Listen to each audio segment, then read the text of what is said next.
तो भगवान विष्णु जब भी जितने भी अवतारों में आए, हमेशा उन्होंने शिव का ही ध्यान किया, शिव की ही पूजा की है।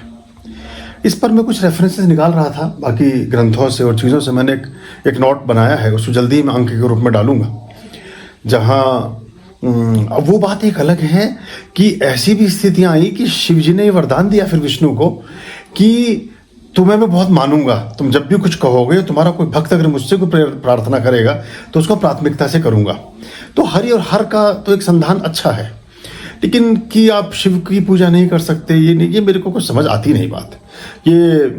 और जो अच्छे गुरु हैं, जो संबुद्ध रहस्यदर्शी हैं या जेन्युइन सदगुरु हैं, ठीक गुरु हैं, वो कभी आपको ऐसी चीज़ों की मनाही नहीं करेंगे।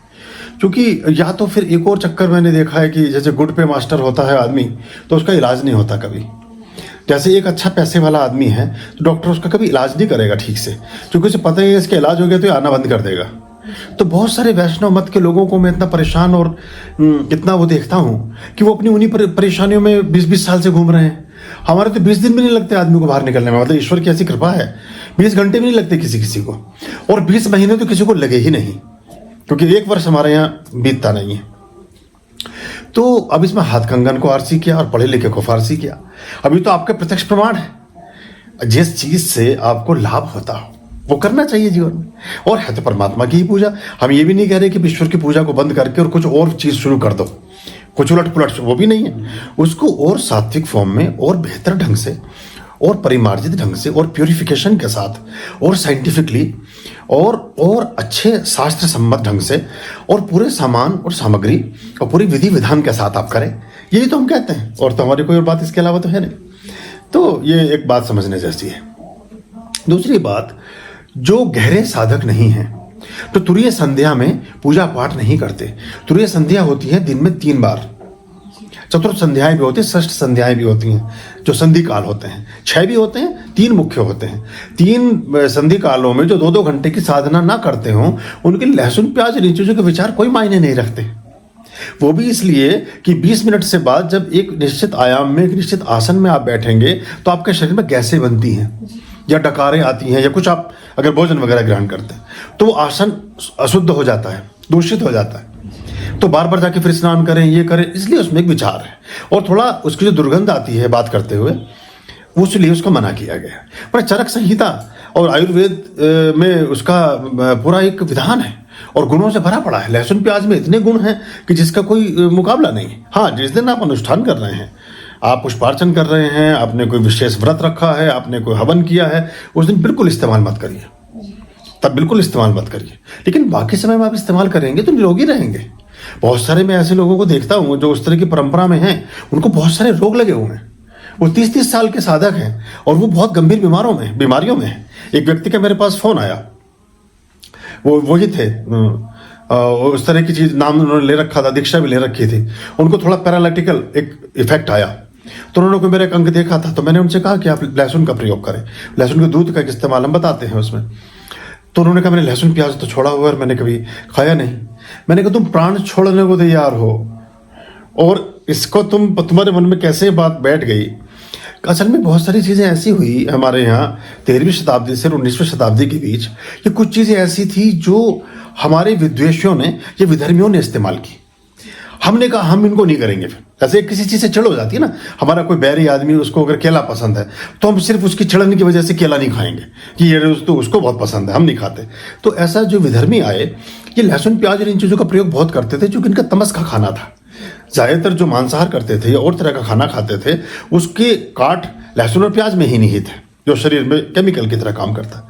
तो हमने कहा कि ये खाते हो तो हम नहीं खाएंगे, ये बकरी पालते हो तो बकरी नहीं पालेंगे, ये मुर्गी पालते हो तो मुर्गी नहीं पालेंगे, ये फला करते हो तो हम ये नहीं करेंगे। जबकि इसका कोई लेना देना नहीं था, इन चीज़ों का किसी धर्म से कोई वास्ता नहीं है। और जो बाकी ये पथ हैं और ये जितने भी संप्रदाय बने, इनकी तो उम्र ही किसी की 500 साल है, किसी की 1000 साल है, किसी की 1500 साल है। जो सबसे पुराना है उसकी 2500 साल है। इसको बुद्धिज्म या आप जैनिज्म कह सकते हैं, वो 2500 साल है उससे। लेकिन जो सनातन सत्य धर्म है, वैदिक धर्म है, वो तो 1 लाख साल पुराना है। 80,000 साल पहले से हमारे वेदों का वर्णन मिलता है, और उससे भी पुराने वर्णन हमारे यहाँ हैं। और रामायण के काल में तो उत्कर्ष था। रामायण काल में हमारे वैदिक सभ्यता का एक मकाम बहुत ऊंचाई पर था। उनसे पहले जो रघुकुल में ही हुए विश्वामित्र, और विश्वामित्र ने जो हरिश्चंद्र की तपस्या ली, हरिश्चंद्र रघुकुल से ही आते हैं। तो हरिश्चंद्र का भी कार्यकाल जो है वो काफी पुराना है, बहुत हजार श्री राम से पुराना है। तो श्री राम का अगर 10,000 साल है तो हरिश्चंद्र का तो 20-25,000 साल पुराना होना चाहिए। उनके प्रमाण बनारस में है, उनका घाट बना हुआ है वहाँ बाकायदा, जहाँ उन्होंने वो मुर्दे फूकने के लिए चांडाल की नौकरी की थी राजा हरिश्चंद्र ने, अपने वचन निभाए थे, और जहाँ वो उनकी भारिया और बेटा और वो नीलाम हुए थे खड़े होकर के, वो अभी भी बनारस में है। तो इतनी उस समय विश्वामित्र वैदिक संधानों को उच्च अवस्था में कर रहे थे। गायत्री का उन्होंने पूरी तरह से गायत्री को सिद्ध करके और प्रक्षेपित कर दिया था, लोगों के लाभ के लिए प्रस्तुत कर दिया था 25,000 साल पहले। तो हम पता नहीं किन भ्रांतियों में रहते हैं, और कुछ ऐसी चीजें, कुछ इन चीजों को चला के भी हमारे यहाँ स्थापित किया गया। क्योंकि आप लहसुन प्याज नहीं खाएंगे तो, हालांकि ये नहीं कि सिर्फ लहसुन प्याज ही खाने बैठ जाओ, ये भी इसका मतलब नहीं, लेकिन एज ए दवाई, एज ए मसाले, ऐसे बहुत सी चीजें हैं जो हमारे किचन में दवाई का काम करती हैं। तो अगर आप उसका इस्तेमाल करेंगे तो आप निरोगी रहेंगे, बलिष्ठ रहेंगे।